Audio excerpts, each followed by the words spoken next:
धारा 1। पहचानो मेरा मोल, मैं हूँ आप सबके लिए अनमोल। मेरे बिना न कोई साधन, आपको मेरी जरूरत है घर घर आंगन। इस वीडियो का उद्देश्य विद्युत के अवयवों, उनके प्रतीक और विद्युत धारा के प्रभाव के बारे में जानना है। क्या बिजली को भी अभी कटना था? बिजली के बिना कितना मुश्किल है।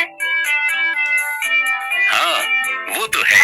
जब हम छोटे थे, इस गांव में बिजली नहीं होती थी। पढ़ना लिखना बहुत मुश्किल होता था।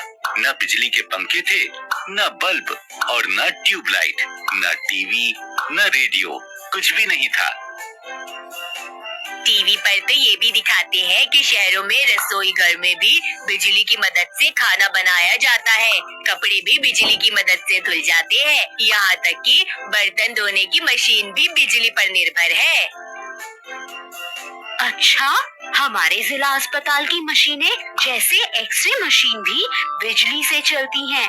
लेकिन हमारे गांव में ही बार बार बिजली क्यों चली जाती है? दिन में तो रोशनी रहती है, रात में अंधेरा।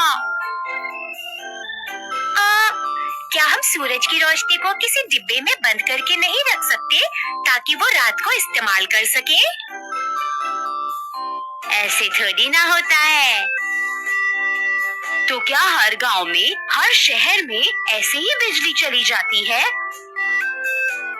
बच्चों, अभी तक यहीं पर हो। मुन्ना के घर से चारा लेने नहीं जाना। टॉर्च जरूर ले जाना, बाहर अंधेरा है। अरे देखो, घर में बिजली नहीं है, लेकिन मोहल्ले के खंबे का बल्ब तो जल रहा है। ऐसा क्यों? रमेश, टॉर्च बंद कर दो। आज तो चांद की रोशनी ही काफी है। कितना अच्छा होता कि सूरज दिन भर चमकता रहता, अंधेरा ही नहीं होता। अरे रमेश, वहाँ देखो, बिजली की तार कट गई है। कहीं बिजली इसलिए तो नहीं चली गई? हाँ, हो सकता है। चलो चलकर देखते हैं। यहाँ पर कुछ लोग काम भी कर रहे हैं। और देखो, बिजली घर के चाचा भी यही हैं। रमेश, मुन्ना, लता, आप लोग यहाँ कैसे? नमस्ते चाचा जी। इस तार के पास मत आना। चाचा जी, मोहल्ले के खंबे की लाइट कैसे चल रही है? गांव में तो पूरा अंधेरा है। सौर ऊर्जा पर चलती है। अच्छा, क्या सूरज की रोशनी को सचमुच इकट्ठा करके इस्तेमाल किया जा सकता है? हाँ, यह संभव है। बिजली की तार की मरम्मत होने के बाद बिजली आ जाएगी। बहुत रात हो गई है, आप लोग अभी चलो। कुछ देर के बाद बिजली आ गई और बच्चे घर चले गए। क्या आपको सौर ऊर्जा के बारे में पता है? सौर ऊर्जा सीधे सूर्य से प्राप्त की जाती है। वैसे तो सौर ऊर्जा का विविध प्रकार से प्रयोग किया जाता है, किंतु सूर्य की ऊर्जा को विद्युत ऊर्जा में बदलने को ही मुख्य रूप से सौर ऊर्जा के रूप में जाना जाता है। रात भर सो नहीं सका। मुझे जिज्ञासा हो रही थी कि तार काटने से बिजली क्यों चली गई। मुन्ना, लता, चलो चाचा जी से मिलकर पूछते हैं। नमस्ते चाचा जी। नमस्ते बच्चों, इतनी सुबह क्या बात है? चाचा जी, ये हमारे गांव में बिजली बार बार क्यों चली जाती है? परीक्षा नजदीक आ रही है और पढ़ाई में कठिनाई हो रही है। कल रात तो एक तार नीचे गिर गई थी। कुछ दिनों से तेज हवा के कारण यह हो रहा है। हम हवा को तो रोक नहीं सकते। अच्छा। जब तेज हवा और बारिश होती है, हम सावधान रहते हैं ताकि किसी को नुकसान न पहुंचे। इसीलिए हम बिजली की आपूर्ति को काट देते हैं। पर क्यों चाचा जी? कई बार बिजली की तार नीचे गिर जाती है और उसमें बिजली रहती है। इससे लोगों को झटका लग सकता है। अच्छा, ये तो खतरनाक है। क्या बिजली का तापीय प्रभाव रहता है? हाँ, क्या आप मुझे उन बिजली के उपकरणों के बारे में बता सकते हो जो बिजली की वजह से गर्म होते हैं? माँ कहती है कि किसी भी बिजली के उपकरण को गीले हाथों से बिल्कुल नहीं छूना चाहिए। चाचा जी, हमारे घर में एक पानी गर्म करने की रॉड है। जब हम इसे पानी में डालते हैं, पानी 10 मिनट में गर्म हो जाता है। शाबाश, उसे इमर्शन रॉड कहते हैं। इमर्शन रॉड विद्युत धारा के तापीय प्रभाव की वजह से पानी को गर्म करती है। चाचा जी, मेरी माँ तो इलेक्ट्रिक स्टोव पर खाना बनाती है। जब बिजली होती है तब खाना बन जाता है। शाबाश, विद्युत धारा के तापीय प्रभाव की वजह से कई उपकरण प्रयोग में आते हैं।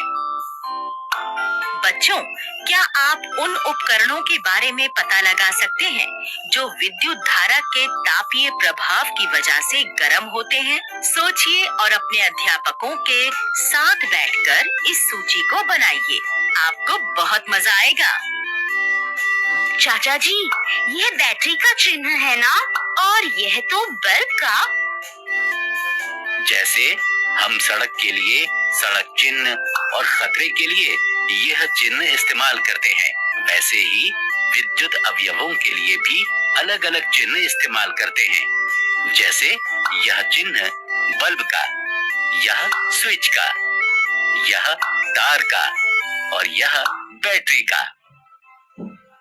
ये बैटरी के धन टर्मिनल और ऋण टर्मिनल का निशान है।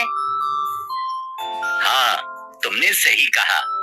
और यह सामान्य विद्युत परिपथ है। बिजली के हर उपकरण के लिए एक परिपथ रहता है। इससे हमें विद्युत की आपूर्ति के बारे में पता चलता है। इस परिपथ से तो समझ आ रहा है कि धन टर्मिनल से बिजली जा रही है और यह बल्ब जल रहा है। शाबाश बच्चों, आप तो जल्दी सीख गए हैं। काश उस टावर पर बैठे पक्षियों को समझ आता। उनको भी झटका लगता है और मर भी जाते हैं। पता है, कई बार इन पक्षियों की वजह से विद्युत आपूर्ति में बाधा आती है। धन्यवाद चाचा जी, हम सबको समझाने के लिए। हम चलते हैं चाचा जी। बच्चों, क्या आप पता लगा सकते हैं कि और कौन-कौन सी चिन्ह इस्तेमाल किए जाते हैं? चलिए पता लगाते हैं। बच्चों, अब तो आप लोगों ने मुझे पहचान लिया होगा। मैं आप सभी की जिंदगी में रोशनी देती हूँ। मैं आप लोगों की दिनचर्या की एक महत्वपूर्ण अंग बन चुकी हूँ। खाने से लेकर सफाई तक मैं आप लोगों की मदद करती हूँ। हाँ, मैं बिजली हूँ, लेकिन देखा मैं कितनी तेज हूँ। आपको मुझसे बच के रहना होगा। नंगे पैरों से, गीले हाथों से किसी भी बिजली के उपकरण को छूना नहीं। अगर कहीं पर मेरे तार नीचे गिर गए हों, तो उनको मत छूना। बिजली के खंभों से दूर रहिए, वे खेलने की चीज नहीं है। इस वीडियो में आपने विद्युत अवयवों के बारे में, उनके चिन्हों के बारे में और विद्युत धारा के तापीय प्रभाव के बारे में सीखा है। अगले वीडियो में आप विद्युत धारा का चुंबकीय प्रभाव के बारे में जानेंगे। धन्यवाद, फिर मिलेंगे।